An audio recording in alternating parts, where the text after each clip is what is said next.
सभी को नमस्कार। आज हम डिस्कस करने वाले हैं क्वांट के बिजनेस साइकिल फंड के बारे में। अगर आप म्यूचुअल फंड्स में इन्वेस्टमेंट करते हो तो 100% आपका क्वांट के बिजनेस साइकिल फंड में इन्वेस्टमेंट होना चाहिए। अभी इन्वेस्टमेंट कितना होना चाहिए ये तो मैं आपको वीडियो में बाद में बताने वाला हूँ। पहले डिस्कस करते हैं फंड के बारे में। क्वांट एएमसी का फंड है, क्वांट बिजनेस साइकिल फंड। यहाँ पर थीमेटिक फंड होने वाला है। अभी जो जिनको भी मालूम है उनके लिए मैं एक बात बता देता हूँ कि बिजनेस साइकिल फंड क्या होता है। हम हमेशा जब इन्वेस्टमेंट करते तो ये सोचते हैं कि हमारे ट्रेंडिंग सेक्टर में या फिर ट्रेंडिंग जो स्टॉक्स है या फिर सेक्टर है उसमें हमारी इन्वेस्टमेंट होनी चाहिए। बट वहां पर इशू क्या आता है कि हम कंटिन्यूअस बेसिस पर चेंजेस नहीं कर सकते। मान लो ये ऑटोमोबाइल सेक्टर पहले लिया, उसके बाद बेच दिया, उसके बाद दूसरा हेल्थ सेक्टर लिया, हेल्थ सेक्टर बेच दिया, उसके बाद आप दूसरा कोई सेक्टर ले सकते हो, आईटी सेक्टर ले सकते हो, वो लिया बेच दिया। ऐसा हम मैन्युअली नहीं कर सकते, बहुत ही इम्पॉसिबल चीज है, ये प्रैक्टिकल तरीका नहीं है। पर इसी कारण जो बिजनेस साइकिल फंड है वो क्या करते हैं, आपका पैसा ऑटोमेटिकली सेक्टर वाइज इन्वेस्टमेंट करते हैं। जो भी अच्छा सेक्टर होगा वहां पर वो इन्वेस्टमेंट करेंगे। कोई भी सेक्टर अगर अच्छा मतलब अप ट्रेंड खत्म हुआ है सेक्टर का, वहां से पैसा निकालेंगे, उसके बाद दूसरे सेक्टर में इन्वेस्टमेंट करेंगे। क्वांट का business cycle fund one of the best fund आपके लिए साबित हो सकता है। पहले तो डिटेल देखने वाले, इन्वेस्टमेंट कितना करना है, कहां पर करना है, ये मैं आपको बताने वाला हूँ, ठीक है। 2 मिनट बाद यहाँ पर फंड की साइज है 1500, मतलब 1500 करोड़ का एवं है। एवं बहुत ज्यादा नहीं है, पर ठीक है। फंड को लॉन्च होते हुए 1 साल और 2 महीने हुए।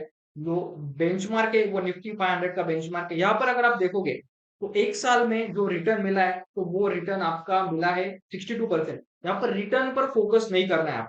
जो ऑब्जेक्टिव बहुत सिंपल है, जो भी ट्रेंडिंग सेक्टर में है, ट्रेंडिंग सेक्टर में मैनुअली हम इन्वेस्टमेंट नहीं कर सकते, खरीदना बेचना खरीदना, उसे अवॉइड करने के लिए आप बिजनेस साइकिल फंड हमेशा, अगर आप कहीं पर भी इन्वेस्टमेंट करते हो, मान लो म्यूचुअल फंड में आप बैलेंस एडवांटेज में करते हो, अगर आप फ्लेक्सी कैप में करते हो, large cap, mid cap, small cap, उसके साथ 100% आपके पोर्टफोलियो में बिजनेस साइकिल फंड होना चाहिए, ठीक है।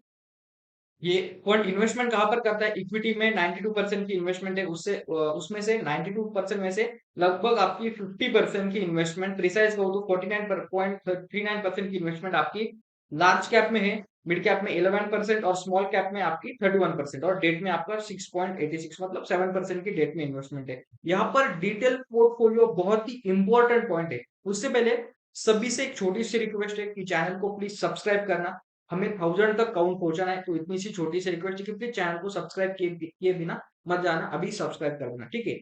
अभी पोर्टफोलियो डिटेल पोर्टफोलियो एनालिसिस बहुत इंपॉर्टेंट है, क्योंकि यहाँ पर हमें ये पता चल जाता है कि ये सेक्टर में से दूसरे सेक्टर में कैसे शिफ्टिंग हुई है। मैं आपको शिफ्टिंग दिखाने वाला हूँ। बहुत इंटरेस्टिंग टॉपिक है या फिर बहुत इंटरेस्टिंग चीज है, आपको एनालिसिस में बहुत ही हेल्पफुल होगा, ठीक है। ये मंथली बेसिस पर करता हूँ। यहाँ पर अगर आप स्क्रीन पर देखोगे तो कंज्यूमर स्टेपल, उसके पहले हम अभी, हाँ उसके पहले जो टॉप सेक्टर है वो क्या है, consumer staple, health care, insurance service. अभी कहीं ना कहीं ऑटोमोबाइल से बेचकर कंज्यूमर में इन्वेस्टमेंट किया होगा, या कोई तो एक सेक्टर में से पैसा बेचकर दूसरे सेक्टर में खरीदा होगा। तो ये चीजें हम लाइव देखने वाले हैं, कैसे कौन से मंथ में शिफ्टिंग होती है। ये आपको एक सेक्टर के बारे में कॉन्फिडेंस देता है कि हाँ, मैंने जो सेक्टर में इन्वेस्टमेंट किया है वो सही चल रहा है, वो सेक्टर अच्छा ग्रो कर रहा है या नहीं कर रहा है, ये आपको पता चल जाता है, ठीक है। डिटेल पोर्टफोलियो एनालिसिस में जब आप आते हो तो historical trends in sector stock holding, अभी डायरेक्टली सेक्टर के बारे में देखेंगे, ठीक है। जून 2024 में कंज्यूमर स्टेपल मतलब क्या है, ये लगभग एफएमसीजी के स्टॉक्स आते हैं यहाँ पर। जो लोग डेली बेसिस पर कंज्यूम करते हैं उसे हम कहते हैं कंज्यूमर स्टेपल।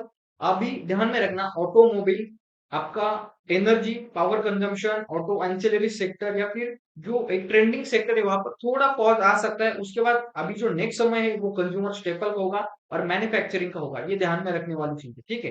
कंज्यूमर सेक्टर में, कंज्यूमर स्टेपल सेक्टर में 118 करोड़ मतलब 118 करोड़ की 118 करोड़ का होल्डिंग था। वही जून मंथ में, जुलाई मंथ में वो डायरेक्टली 200 करोड़ से इंक्रीज हुआ है, मतलब लगभग उनका 318 करोड़ का स्टेपल में उन्होंने कंज्यूमर स्टेपल में इन्वेस्टमेंट बढ़ाया। उस पर हेल्थ केयर में अगर आप देखोगे तो लगभग उतना ही, लगभग 100 करोड़ का इन्वेस्टमेंट उन्होंने इंक्रीज किया, ये आपको ध्यान में रखना चाहिए। इंश्योरेंस में भी लगभग 100 करोड़ का इन्वेस्टमेंट बढ़ाया बढ़ाया है इंश्योरेंस सेक्टर में। उसके बाद आपको ये एनालिटिक्स मिला कि बाइंग कहाँ पर हुआ है, बट सेलिंग कहीं तो हुआ होगा, तो सेलिंग के लिए नीचे आते हैं, ठीक है। ऑटोमोबाइल में सेलिंग हुआ नहीं है, बाइंग हुआ नहीं है, नेचुरल स्टैग्नेंट फेज में है। उसके बाद आते हैं फाइनेंशियल सेक्टर में सबसे ज्यादा प्रॉफिट बुकिंग हुई है। जुलाई, यहाँ पर जून 2024 में यहाँ पर अगर आप देखोगे तो फाइनेंशियल सेक्टर में लगभग 350 करोड़ का होल्डिंग था। वही अभी जुलाई मंथ के एंड में वो 185 करोड़ का होल्डिंग हुआ है, मतलब यहाँ पर फाइनेंशियल सेक्टर में सेलिंग हुआ है। उसके बाद अगर आप देखोगे तो एनर्जी सेक्टर में भी लगभग लगभग 100 करोड़ से ज्यादा, लगभग 130 140 करोड़ की सेलिंग यहाँ पर भी हुई है। ये आपको देखने वाली चीज है, ठीक है। तो आपको मेरा ऑब्जेक्टिव बहुत सिंपल था कि सेक्टर कैसे डाइवर्ट करते, सेक्टर कैसे चेंज होते हैं, ये आपको देखना बहुत जरूरी है। बट अगर आपको ये एनालिसिस पता नहीं चलता कि कब सेक्टर में कहाँ पर इन्वेस्टमेंट किया है, कौन से सेक्टर में कौन से फंड में कहाँ पर इन्वेस्टमेंट किया है, डरने की कोई जरूरत है नहीं, क्योंकि ये फंड का ऑब्जेक्टिव ही यही है कि अगर आपको फंड मालूम नहीं, ये सेक्टर मालूम नहीं है, बिजनेस साइकिल फंड में पैसा डाल दो, आपका पैसा ऑटोमेटिकली अच्छे सेक्टर में इन्वेस्टमेंट होते वो रह जाएगा। अभी सबसे इंपॉर्टेंट क्वेश्चन पर आते हैं कि कितना इन्वेस्टमेंट होना चाहिए आपके पूरे पोर्टफोलियो में से। मेरे एक और वीडियो है, मैं डिस्क्रिप्शन में लिंक दे दूंगा कि how to create a mutual fund portfolio, या फिर आपका एग्जिस्टिंग पोर्टफोलियो कैसा होना चाहिए, ठीक है। उसमें से मैंने कहा था कि आपका 15-20% आपका बिजनेस साइकिल फंड या फिर एक थीमेटिक फंड को होना चाहिए। मान लो हम पूरे पोर्टफोलियो में से 20% अगर मानते हैं थीमेटिक फंड में होना चाहिए, तो आपका बिजनेस साइकिल फंड में मैक्सिमम पूरे पोर्टफोलियो में से 15% होना चाहिए, उससे ज्यादा होना नहीं चाहिए। अगर आप 15% रखते हो तो भी कोई प्रॉब्लम होता नहीं, ठीक है, क्योंकि ऑब्वियस यहाँ पर लार्ज कैप आते हैं, इसलिए हम थोड़ा ज्यादा, मतलब जनरली 11-10% तक मैं सजेस्ट करता हूँ थीमेटिक सेक्टर। बट अभी बिजनेस साइकिल फंड है, बहुत सारे लार्ज कैप स्टॉक्स आते हैं, इमीडिएटली सेक्टर चेंज कर सकते हैं, तो आप उसमें 15% तक जा सकते हैं, ठीक है। अभी स्टॉक्स कौन से आते हैं, आईटीसी, वो देखना रहेगा, ठीक है। ये स्टॉक्स का नीचे मैं आपको बता देता हूँ। यहाँ पर सेक्टर एलोकेशन है आपका कंज्यूमर स्टेपल, जो भी अभी कंज्यूमर सेक्टर स्टेपल में कंज्यूमर या फिर एफएमसीजी स्टॉक्स में इन्वेस्टमेंट करेगा, या फिर उस सेक्टर में one of the best return अगले 6 महीने में, 1 साल में, 1.5 साल में आपको मिल सकते हैं, ठीक है। हेल्थ केयर में उनका इन्वेस्टमेंट बढ़ा है, उसके बाद इंश्योरेंस सेक्टर में उन्होंने ग्रैब किया investment, services sector, automobile sector और बाकी सेक्टर्स में उन्होंने, यहाँ पर अगर आप देखोगे तो टेक्सटाइल सेक्टर में भी उनका इन्वेस्टमेंट ज्यादा ज्यादा बढ़ा है, ठीक है। अभी स्टॉक्स देखेंगे, आईटीसी का स्टॉक है, आईटीसी का लगभग उनका 9.5% की होल्डिंग है, मतलब पूरे पोर्टफोलियो में से 9%, 9.5% सिर्फ आईटीसी में इन्वेस्टमेंट है। ये कंज्यूमर स्टेपल का इन्वेस्टमेंट है, ठीक है। संवर्धन मदरसन इंटरनेशनल या ऑटोमोबाइल या ऑटो एंसेलरी, ये संवर्धन मदरसन जो इंटरनेशनल है, ये आप उसे रिलायंस कह सकते हो, ऑटो कंपोनेंट का रिलायंस कह सकते हो। ये कंपनी बहुत सारी चीजें बड़े लेवल पर बनाती है, बहुत बड़ी कंपनी है, ठीक है।